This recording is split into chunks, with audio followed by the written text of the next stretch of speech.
አይኔን ባይኔ ያየሁኝ ደግሜ ራሴን አንድም ሰው እንዳይቀር ግብዣ ለቤቴ ሌላ አዲስ ምዕራፍ ሊይዝ ነው ሕይወቴ ይኸው ዕድሜ ለሷ በፍቅሯ አምሮ ጎኔ እኔም እወቅ ደረሰኝ አይኔ ላይ ነው ባይኔ አይኔ ላይ ነው ባይኔ ለመጨረሻ ጊዜ እንግዲህ ያው አንከስ እያለች ይዣት እየገባሁኝ ነው። እንዴት ነው እናት? ምን አለባችሁ ወንዶች?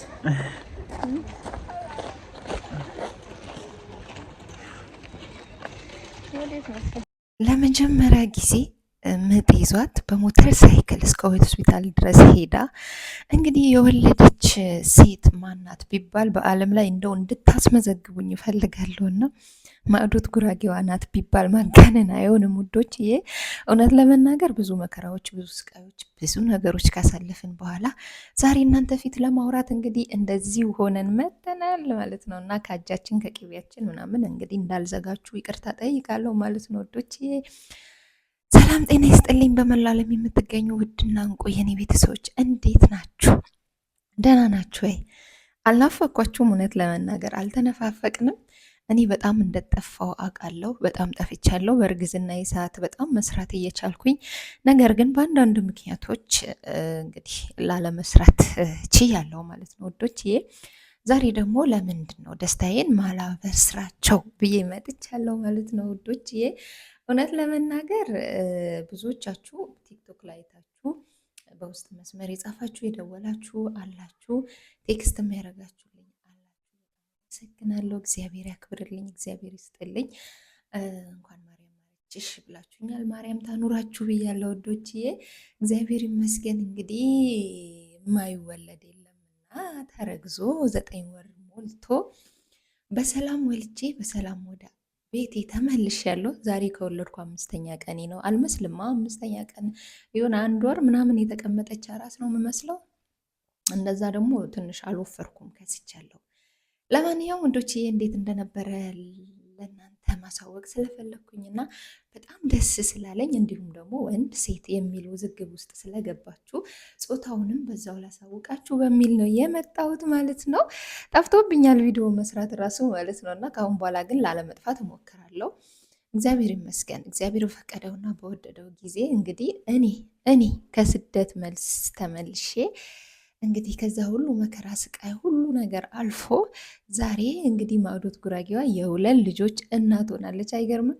ማታ ነው ያስተዋልኩት። በነገራችን ላይ ባባዬ ያስቸግሮኝ መሀላቸው ነው የተኛሁትና የሆነ ሰዓት ስነቃ 2 ልጆቼ መሀል ላይ ተኝቻለሁ እና ፈጣሪን ደጋግሜ ያመሰገንኩት። እኔም ለእኔም ሰው ብለህ አምነህ ይህን ነገር ትወጣዋለች ብለው 2 ልጅ ሰጣኝ። ፈጣሪ ተመስገን ብዬ እግዚአብሔርን እንዳመሰግን ነው የሆንኩት ማለት ነው እና ስለ ሁሉም ነገር እግዚአብሔር ይመስገን። እናቴ እመቤቴ ቅድስት ድንግል ማርያም እኔ እሷን ለምኛት እሷን ተማጽኛት ያፈርኩበት ቀን የለም።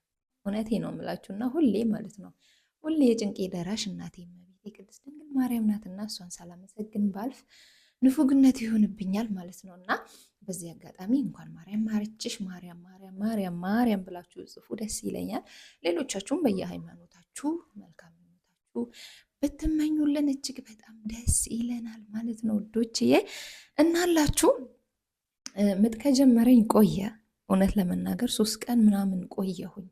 ሄድኩኝ ሆስፒታል። ጀምሮሻል፣ ነገር ግን የሆነ 2 ጣት ምናምን የሚሉት ነገር አለ ዶክተሮች በራሳቸው አካሄድ ማለት ነው እና እንደዛ ስለሆነ ቅርብ ከሆንሽ ልተውሽና ተረማመጅበት ምናምን ነገር ከዛ ከምሽቱ 3 ሰዓት ተመልሰሽ ነይ አለኝና እሺ ብዬ እንግዲህ ወደ ቤት ወደ ሲስተር ሄድኩኝና እስከ 3 ሰዓት እንግዲህ እሷ ጋር ተቀመጥኩኝ። ተመልሼ ሲሄድ ደግሞ ነገ ጠዋት ነይ፣ አሁን ምንም ነገር የለም፣ ነገር ግን ርቀሽ አትሂጂ ምናምን ነገር አለኝ። ስነሳ ነግቶ ስነሳ ደህና ነኝ። ስለዚህ አሁንም ሆስፒታል ቢሄድ ይመልሱኛል። ለምንድን ነው አርፌ ማልቀመጠው ብዬ ሲስተር ጋር እስከ ሰዓት ተቀመጥኩኝ።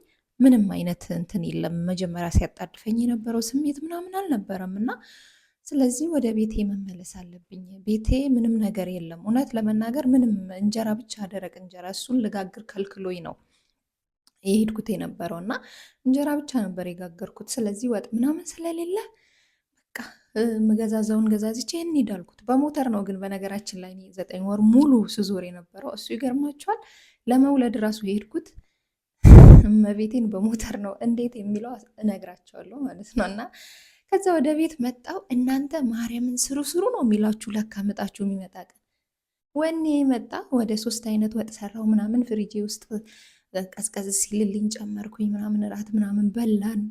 በቃ ሰላም ነው እስከዛ ድረስ ማለት ነው። እና ከዛ ባባዬ መተኛት ስለነበረበት ወተት ምናምን ሰጠሁትና እኔም ደከመኝ፣ ራቴን በላው። በደንብ አድርጌ በላው ራቴ። በነገራችን ላይ እነሱንም በላው እኔም በላው።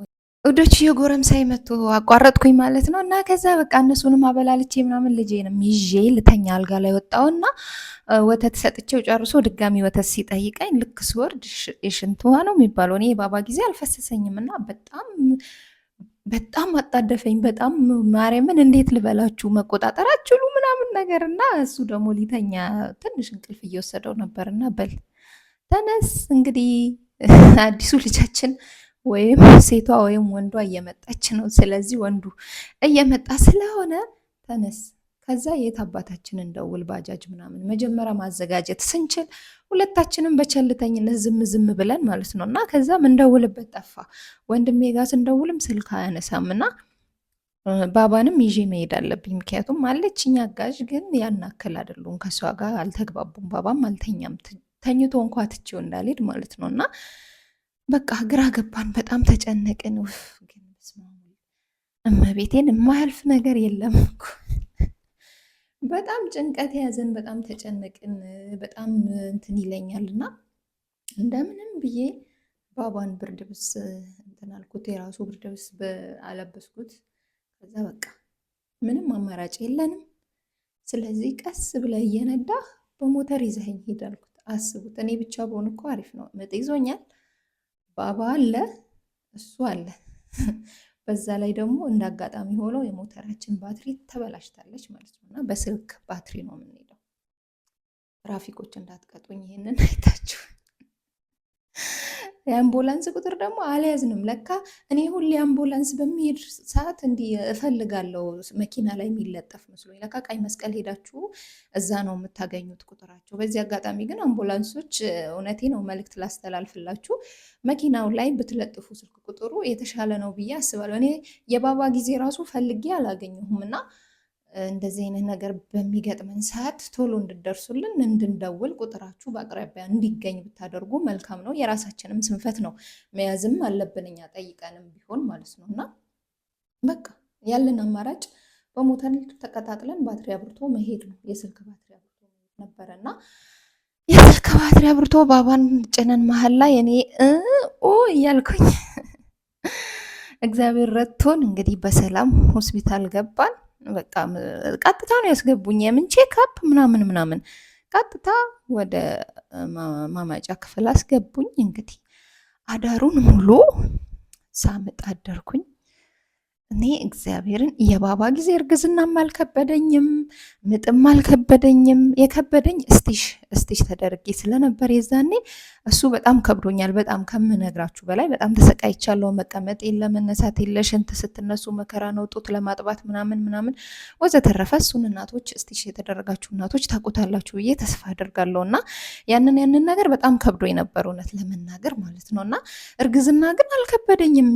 የዚህ ግን በስመ አብ ወወልድ ወመንፈስ ቅዱስ በጣም ነው የተቸገርኩት። በጣም በዛ ላይ እኔ ነኝ መሰራዊ ቤቱ ስራ ሙሉ ባባ መያዝ አለ፣ ልብስ ምናምን እቃ ምናምን ብዙ ነገር አለና ከሱ ጋር ሆኖ በጣም ተቸግሬ ነበር። እግዚአብሔር ይመስገን። እና በዚህ አጋጣሚ ወንዶች ደግሞ ማለት ነው የምር የቪዲዮ ምናልባት አንተ ኤዲት ካደረግከው ባለቤቴ ማለት ነው እኔ ማርያምን ለምንድን ነው ሁለተኛ ሲረገዝ ሚስታችሁ ሁለተኛ ስታረገዝ እንደ ድሮ ማትሆኑት?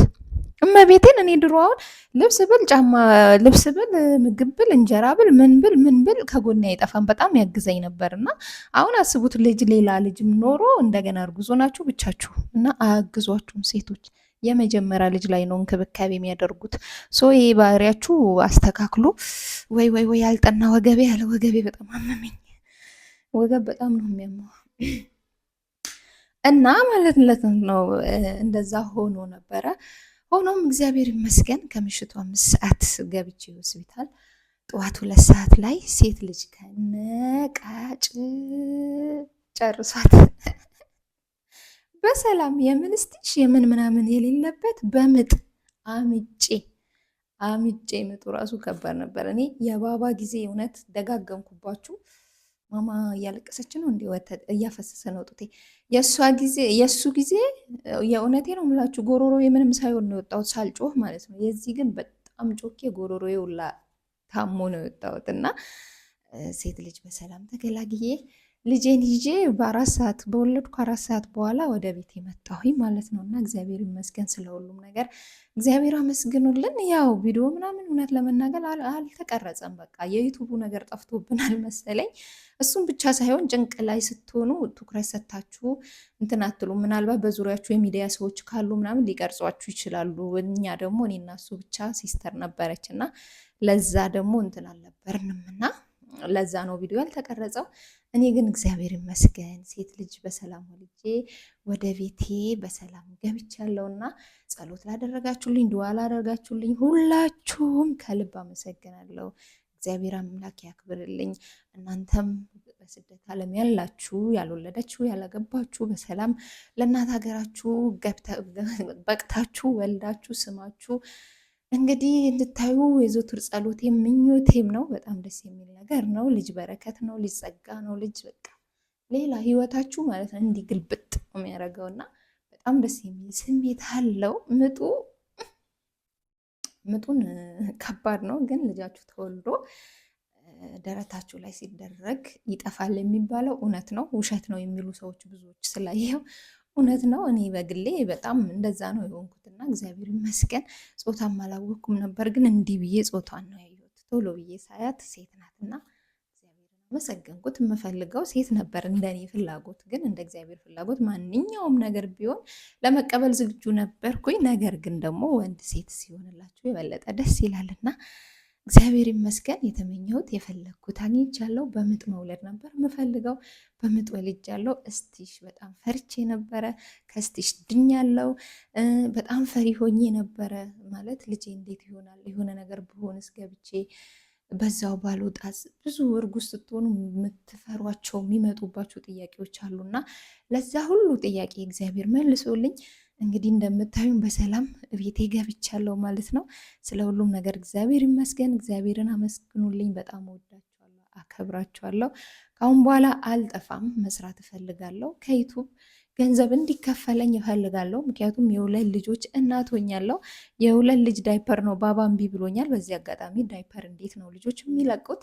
ማርያምን ዳይፐር አለቅ ብሎኛልና እንዴት እንደማስለቅቀው ባላቅም የሁለት ልጅ ዳይፐር ስለምገዛ ዩቱቤን ሰብስክራይብ ላይክ አድርጎ እናንተ ባያችሁት ቁጥር ነው የሚከፍለኝና የምር ለማንቀሳቀስ ሞክራለሁ። ግን እናንተ ከጎኔ እንድትኖሩ ስለምፈልግ ነው ውዶችዬ። በጣም ወዳችኋለሁ፣ አከብራችኋለሁ። ላይክ፣ ሼር፣ ሰብስክራይብ እያደረጋችሁ ላልሰማ እያሰማችሁ እንግዲህ አበረታቱን። ባባይ